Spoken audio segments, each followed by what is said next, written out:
There's a common problem we often see when we're dealing with brand new interviewers, especially in cybersecurity, and really in any interview field whatsoever. We have someone coming in and they introduce themselves. They look very nice. They've got the shirt on, the tie. Maybe they're working something very professional. They don't look anything like me right now. But they go in, they shake the hands, they make eye contact. They do all the right things when they get started, and then the questions start to come. And the response, a lot of times, is just that basic robotic response that you expect from a basic interview. And this poses a problem.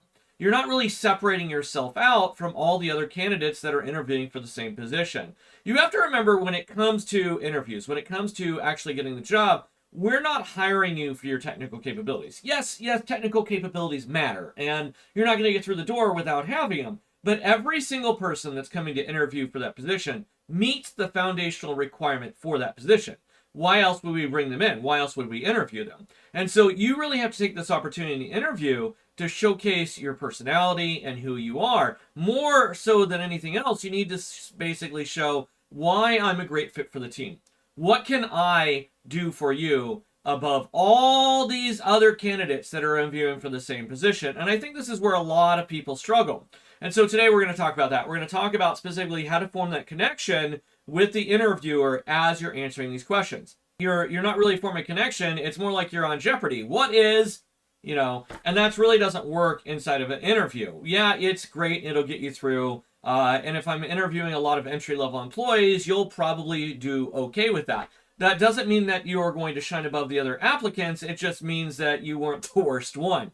And so what we really want to do is form that connection. We really want to go through and make it a conversation rather than I ask you a question and then you answer said question and then I ask you the next one. We expect a certain level of that happening on throughout the process, but really we need to form that connection. We really need to have that conversation of going, hey, this is what I've done, and ask questions back and forth. Right? The best interviewers, the person that normally is going to get that job, is the person that can not only answer the question with a degree of technical proficiency, but also be able to form that empathy, that emotional connection with the hiring manager. So basic interview question we might want to see, right? Or that we could expect to see.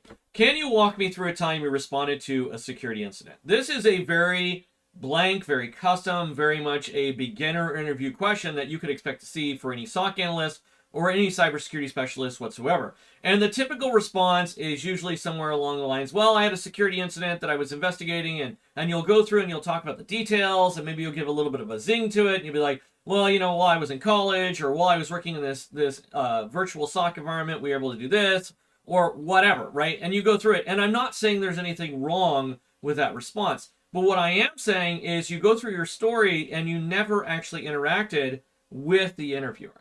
So one of the very first things that you can do is take a pause, take a break, take about 10 seconds to collect your thoughts and kind of go through and ask any questions that you need to extrapolate this, right? A lot of times what we see in especially first-time interviewers is they're like the $1 million man. They're just like, here's the question, let me answer it as quick as I can. They don't think about their question first.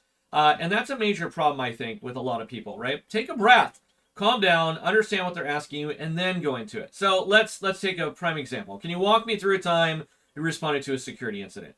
Take the 15 seconds, and then pause, collect your thoughts, and say something like, actually, one of more memorable incidents happened during my time at, the University of Arizona. We were seeing a sudden spike in outbound DNS traffic, which initially looked like just noise, but something just felt off about it. When I was examining the logs, I noticed a little bit of little idiosyncrasies that just kind of caught my attention. So I started digging into it, and I pulled the logs for our DNS filter, our Cisco firewall. Do you guys use Cisco here, or do you guys use a different manufacturer? Now I'm creating a question, right? I've interrupted my story. I've asked them a question. Now we're in a conversation. Now we're having a two-way. Oh, we use Cisco here, or maybe we use Logarithm and da-da-da, and maybe we can get them to talk about the company to me. And that's my goal. My goal as the interviewer is to get them to talk to me. My goal is for them to form a connection with me, because I need to form a connection with them, but they need to form a connection with me. That's what's going to get me hired. The fact is that if I can get them to form a connection with me, then I'm golden. But if I can't, if I'm just spilling out the contents, it makes me no different than anybody else.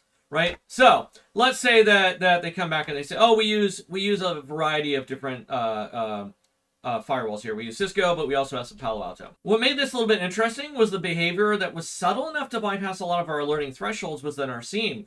And so we use QRadar, at least that's what I'm familiar with in the past. I noticed when I worked through the threat hunting team, we were able to transit back down to a phishing email that led to a PowerShell-based loader. Anyway, it turned out that it was a great learning moment for me. I really got a lot of great value out of being able to work that incident because it touched on PowerShell, it touched on the SIEM, it touched on all this other great equipment. And I really enjoyed that time, and it was really invigorating to kind of just dive into it and really kind of investigate this idea. Anyway, from this pattern, we were able to create an alert that actually tracked through it. And now, whenever we have that unusual DNS activity inside of our environment, we're able to detect it and then shut it down promptly. You see how that changes? That changes from just talking about it. Remember the inflections of the voice. I'm trying to form a connection. I'm trying to get it. Now, two things I want to recommend here. One, we don't want to ask too many questions in the middle of our story, right? One or two is about, yeah, that's all we want to do, right? The second point is, and I see this quite often, especially with new interviewers, is they dive into rabbit holes. They're taking this literally minute or 2 minute response, which is what's to be expected, and they're turning it into a 5-minute response. And the key point is here, when you're trying to form that connection, when you're trying to go through in this interview and kind of relate and grab that connection with your interviewers, is to make sure that they're actually biting into it, right? If you start to notice when you ask these questions of we use QRadar, that means they're really not interested in that aspect of it. You can continue to try and draw them out in future questions, or you can let it alone. I suggest trying to draw them out, right? If you're trying to make this into more of a social experiment and less of a technical interview, I honestly believe you'll do better. I really do. We want to use stories within our responses. Always use stories. Always use stories. Why? Because a story tells a lot of words. Human beings, at their foundation, we love stories. We love stories, and I can't mention that enough. All right. That's it for today. Until next time, I'm Dr. K. We'll have a good one.